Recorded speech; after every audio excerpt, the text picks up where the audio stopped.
Mga kapuso, presyo sang gatong magasaka sa ikalima na kaasod-asod nga simana sining 2024. Magluwas sa mga motorista pila pa ka sektor apektado man sa pagsaka sa presyo sang gatong. Ini ang gintutukan ni Kim Salinas.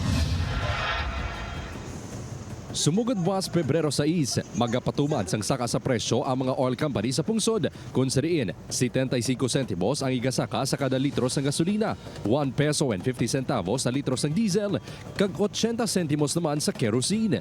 Ini na ang panglima nga semana sang asod-asod nga pagsaka sa presyo sang gasolina kag diesel, samtang pangadua ka semana sa kerosene. Ang pagbasaka sang presyo, ang kadungan sang projection sang Oil Industry Management Bureau sang Department of Energy bangod sa pagpangatake sa oil facility sa Russia. Bangod sini, ang taxi driver nga si Butch nagalibog ang ulo kung paano mapaigo ang kinitaan para sa pamilya. Bisan pa kuno 24 oras nang iya pagbiyahe, hindi gihapon maka trespasser sa adlaw-adlaw nga kinahanglanon sang pamilya. Hindi na gani kami ka ginansya sir nga bara 60 kang ligad ang gasolina.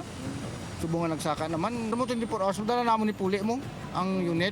Hindi naman sir si tag-iya sir, kung ano naman niya, ano na sa amon kuha na nga mag-adjust kami sa Arkila. Sa Bacolod City, ang aray budget ni Adrian sa gasolina nga 50 pesos sa tatlong adlaw nga trip sakay ang iya rolling store ang nahimo na 100 tubtob 150 pesos bangod sa asod-asod nga saka sa presyo sang gatong. Nagikan lang ini sa Purok Aquishola sa barangay Villamonte, padulong sa pwesto sa provincial capital. Apang ang magamay nga kaon sang gasolina ang ginbawi naman sa presyo. Sa una, 50 kuya, mga tatlo na kadlaw gamit mo. Subong, duwa na lang. Duwa na balik-balik layo, pangadaan. Si Nanay Ninita naman, nag-budget sang 200 pesos sa gas sa dos sa sulod sang tatlo ka adlaw tubtob isa ka semana. Sa pakadto pa kari nagikan Central Baaw, Bago City, pabakolod kun sariin siya nagabaligya pamahaw. Sa karon, nahimo na 400 pesos. Kapoy gid, kapoy mangita kwarta. Kaso lang, tungod sa kapigaduhon, obligado ka gid. Magluwas sa mga motorista, nakabatsyag ba na pila ka sektor kaangay sa mga manugbaligya sa Iloilo Central Market.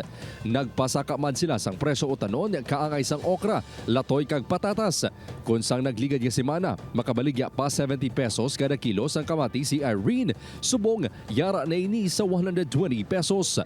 Wala gawas ang produkto nga nagabot alin sa Bagyo, sa Leon, kay di mas mahal ang balaklon. Alin to sa bukid, pagabot di sa isaka man ang klite nila mo. Pero pila pa ka travel antes makabot di sa syudad.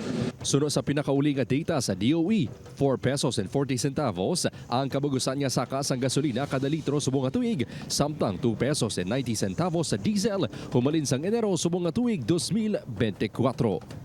Kim Salinas, 1 Western Visayas.